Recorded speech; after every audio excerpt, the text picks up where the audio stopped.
lot of people want to talk about Gervonta Tank Davis and his pay-per-view numbers. There's a lot of talk about numbers in general. But I'm just wondering, since all these people who love to clock numbers and pay attention to figures and people's pockets and how much money people are making and this, that, and the third, did they have anything to say about Canelo Alvarez taking a massive pay cut with his upcoming bout with John Ryder? Now, this is the thing. Who would take a massive pay cut if they didn't have to? Nobody in business. And I know Canelo Alvarez says, it's for pride and this, that, and the third. It's not always about the money. Yeah, right. It's always been about the money.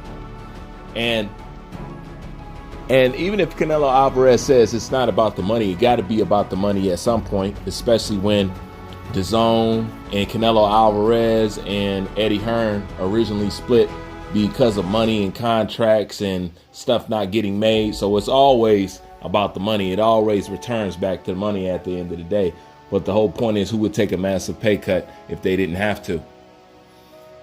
And if it really wasn't about the money, and if it was really just about the pride, if it was really about that, the Mexican pride or whatever and whatnot, he would get the Mexican fans what at least the hardcore base of them really want.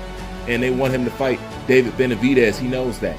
If it really wasn't about the money, if it was really just about pride and all this other stuff, you know exactly who you need to fight if that was really the case.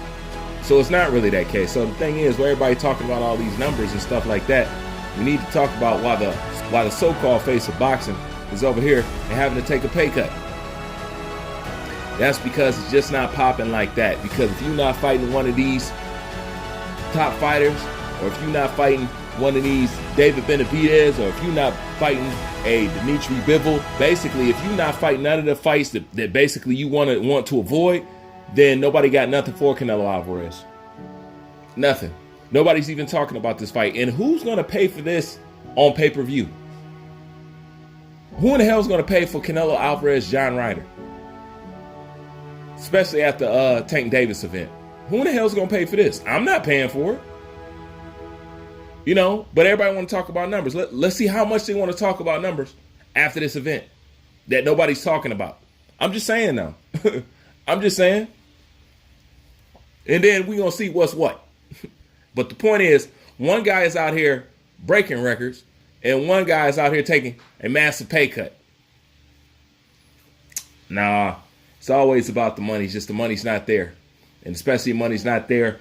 The point is, he's painting his career into a situation where the only thing left is nothing but the killers, because you done cherry picked all around the board. Now that's the only thing left. That's the only thing that's going to move the needle. So in order for you to move the needle, you're going to have to take one of these fights that you never wanted to take in the first place. And that's basically where we're at with Canelo Alvarez. That's why nobody's talking about this fight. That's why nobody's interested. That's why it's not sparking any interest, because at the end of the day, and in order for people to be interested in a Canelo Alvarez fight, it's going to have to be something where he steps outside of the norm and does something that he doesn't normally do or do on a regular basis. And that's fight a good, high-quality opponent at the end of the day. But that's just my thoughts. Like, comment, subscribe. Bruce Vane, I'm out.